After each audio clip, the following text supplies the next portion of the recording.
It was a quiet evening, the kind that crept in slowly, slipping over the house like a shadow and filling every corner with a strange, weighty silence. Outside, the last slivers of sunlight faded behind the hills, casting a burnt orange glow across the sky that lingered as if unwilling to let go. I stood in the kitchen, stirring a simmering pot on the stove, my hands moving mechanically. The hum of the old radio was the only sound, a soft murmur that seemed distant, almost swallowed by the quiet tension filling the house. My daughter Chloe had just returned home for the weekend, a break from college, from her world, from the life she was building away from me. As much as I wanted to feel relief, even gratitude, there was a strange weight in the air, something I couldn't quite name but couldn't shake off either. The little girl I had raised was now a young woman. At 21, she was sharp-eyed, poised, and confident in a way that felt both familiar and entirely foreign. "Dinner's ready," I called out, my voice sounding small in the vast quiet of the house. Chloe appeared in the doorway, her frame illuminated by the dim kitchen light. She leaned casually against the doorframe, her arms crossed as she studied me. Her gaze, steady and unblinking, carried an intensity that made me pause. I forced a smile, gesturing to the table. "Come sit," I said, brushing off the unease tightening in my chest. We sat across from each other, the table between us suddenly feeling like an inadequate barrier. She told me about her classes, her friends, and even her professors, her voice steady but deliberate. There was an undercurrent in her tone, something I couldn't quite place. "So, college life?" I ventured, forcing lightness into my voice. "How's it treating you?" She nodded, her eyes still fixed on me. "It's fine." Her lips curled into a faint smile, but there was no humor in it. She leaned in slightly, her arms resting on the table.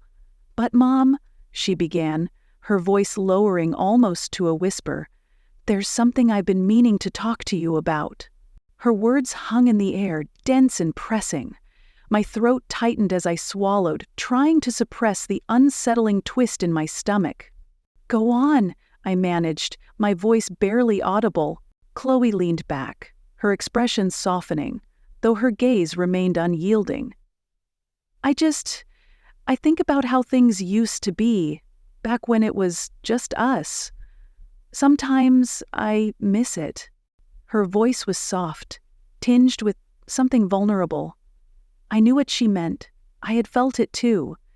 The echo of a time when our lives were simpler, undivided by years and distance. "I miss it too, Chloe," I said, struggling to keep my voice steady. "But life changes. You're building your own path now, and that's how it should be." Her gaze didn't falter. "That doesn't mean I don't still need you," she replied, her voice low, her words lingering in the space between us. There was something in her eyes, a look that lingered too long, one that seemed to see far beyond the surface. I swallowed hard, trying to push down the knot tightening in my chest. "I'll always be here for you, Chloe," I said, my voice thinning in the silence. But even as I said it, doubts clawed at me. Her stare was too intense, too probing, and I could feel the barriers I had carefully built over the years begin to waver. The rest of the meal passed in a strained silence, each clink of silverware against the plates sharper than it should have been. When we finally finished, I gathered the dishes, desperate for an excuse to move, to escape her gaze. "Let me help," she said, standing and reaching for the plates. Her hand brushed against mine, the touch lingering longer than it should have. I pulled back quickly, avoiding her eyes. "Thanks, Chloe," I muttered, turning away and heading into the living room. She followed me, settling onto the couch beside me. The silence wrapped around us, heavy and suffocating. I turned on a movie, something familiar, hoping it would ease the tension. But my focus drifted, my mind racing with thoughts I couldn't control. Chloe shifted closer, her knee brushing mine. The contact sent a spark through me, a jolt that was as unsettling as it was undeniable. "Mom," she said softly, breaking the quiet. I turned to her, forcing a calm expression. "Yes?" She hesitated, her eyes searching mine. "I don't know how to say this," she murmured. Her hand moved almost instinctively, her fingers brushing mine. The touch was gentle but felt charged, filled with unspoken meaning. I pulled my hand away, laughing nervously.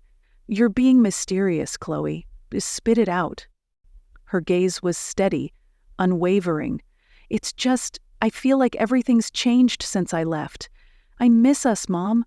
I miss how close we were." Her words struck me like a physical blow. I had felt it too, the distance that had grown between us. But hearing her voice, it made the ache sharper. "I miss it too, Chloe," I said softly. "But things change. We can't go back." For a moment, she didn't reply, her gaze locked on mine. Then, slowly, she nodded. The room fell into a fragile silence, one filled with unspoken truths and emotions too tangled to unravel. Chloe leaned back against the couch, her expression softening, but her eyes still carrying that searching intensity. The quiet stretched between us, heavy and filled with unspoken words. I turned my attention back to the movie, hoping the familiar scenes would steady my racing thoughts. But her presence next to me was impossible to ignore. Every subtle movement, every quiet breath, felt magnified in the stillness of the room. After a moment, she spoke again, her voice low. "Do you ever think about what life would have been like if things had been different?" The question caught me off guard. "Different how?" I asked carefully, my heart quickening. She hesitated, her gaze flickering as if she were searching for the right words. "I don't know," she said finally. "Just, if we hadn't drifted apart so much." Her words hung in the air, heavy with a meaning I couldn't fully grasp, but felt instinctively was important. I sighed, leaning back into the couch. "It's natural, Chloe. You're growing up, finding your own way. It doesn't mean we've lost what we had, it's just different now. But it doesn't feel the same," she murmured, her voice barely audible. I turned to look at her, startled by the vulnerability in her tone. For a moment, she looked like a little girl again, searching for reassurance. "We can't go back to the way things were," I said gently. "But that doesn't mean we can't find a new way to be close." She nodded slowly, her expression unreadable. The silence stretched again, wrapping around us like a thick fog. The movie played on, but neither of us seemed to be paying attention anymore. My thoughts were spinning, caught between the past and the present, between the comfort of what had been and the uncertainty of what was. Then Chloe shifted closer again, her shoulder brushing mine. The contact was subtle, but it sent another jolt through me. I tensed, unsure of how to react. "Mom," she said softly, her voice barely more than a whisper. I turned to her, my heart pounding. "Yes?" She hesitated, her eyes searching mine. I don't know how to explain it. Being away at college has made me realize how much I miss you, how much I need you." Her words were simple, but they carried a weight that made my chest tighten. "I miss you too, Chloe," I said, my voice trembling slightly. Her gaze lingered on mine, and for a moment the world seemed to fall away. It was just the two of us, suspended in a fragile, unspoken understanding. I looked away, breaking the moment. "It's late," I said, my voice shaky. "We should get some rest." She nodded, though her expression seemed reluctant. "Good night, Mom," she said softly, standing and heading toward the stairs. I watched her go, my heart heavy with emotions I couldn't fully name. As the house settled into silence, I sat alone on the couch, trying to make sense of the evening. The next morning, Chloe was quiet as she packed her bag, preparing to return to college. I wanted to say something, to offer reassurance or comfort, but the words wouldn't come. When she finally turned to leave, she paused in the doorway, her eyes meeting mine. "I'll see you soon, Mom," she said, her voice soft. "Take care of yourself, Chloe," I replied, my voice barely audible. She nodded, giving me a faint smile before stepping outside. As the door closed behind her, the house fell into a deep, aching quiet. I sat there for a long time, the weight of the night still lingering. I knew we couldn't go back to the way things were, but as I sat in the silence, I realized we didn't have to. What we had now was different. Messy, complicated, but it was ours. And maybe, just maybe, that was enough. Days passed after Chloe left, but the weight of her visit lingered like an echo in the quiet halls of the house. I busied myself with chores, errands, and anything that could distract me from the unsettled feelings that had taken root. Yet, no matter how much I tried to push it all away, her words and the way she looked at me refused to fade. Late one evening, as I sat by the window sipping tea, my phone buzzed. It was a message from Chloe. "I got back safely, Mom. Miss you already." I stared at the message for a moment longer than necessary, the simplicity of her words stirring emotions I thought I had neatly tucked away. I responded quickly, typing a brief, "Miss you too, sweetie. Take care of yourself." But the moment I sent it, I felt the hollowness in the exchange. There was so much left unsaid, so much that I didn't know how to confront, let alone articulate. That night, sleep didn't come easily. Memories of her as a child kept creeping in, the way she'd cling to my hand during thunderstorms, the nights we'd stayed up late watching her favorite movies, the endless questions she'd ask about life, always curious and eager. Those memories were a lifeline to a time when things felt simple, when the lines of our relationship were clear and comforting. But those days were long gone, and in their place was something far more complex and difficult to navigate. The weeks that followed were quiet, almost eerily so. Chloe called every few days, her voice cheerful and casual, but there was an undercurrent I couldn't ignore.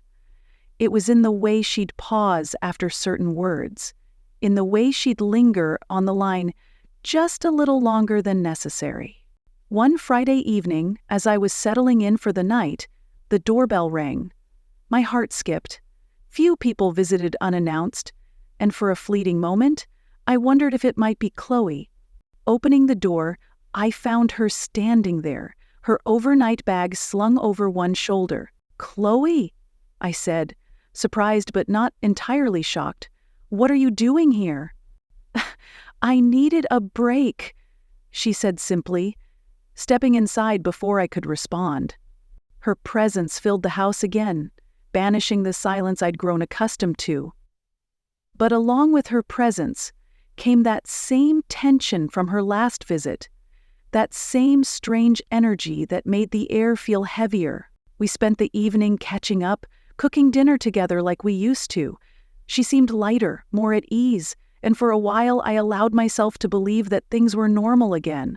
But as the night wore on, the conversation grew quieter, the silences longer. After dinner, we settled on the couch, a movie playing in the background. "I'm glad you came," I said, softly, breaking the quiet. She smiled faintly, her eyes fixed on the screen. "Me too." The silence returned, and though the movie played on, neither of us seemed to be watching. "Mom?" she said, after a long pause, her voice tentative. "Yes." She hesitated, her hands fidgeting in her lap. "Do you ever feel like maybe we don't talk about the things that really matter?" The question caught me off guard, but I forced myself to stay calm. "What do you mean?" She turned to face me, her expression open yet guarded. "I don't know.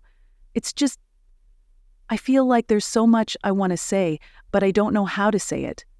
I nodded slowly, choosing my words carefully. Sometimes it's hard to find the right words. But I'm here, Chloe. You can tell me anything. Her gaze softened, and for a moment I thought she might finally say what had been lingering between us. But instead, she shook her head, a sad smile tugging at her lips. Maybe some things are better left unsaid, she murmured. The rest of the night passed quietly, the weight of her words settling over us like a blanket.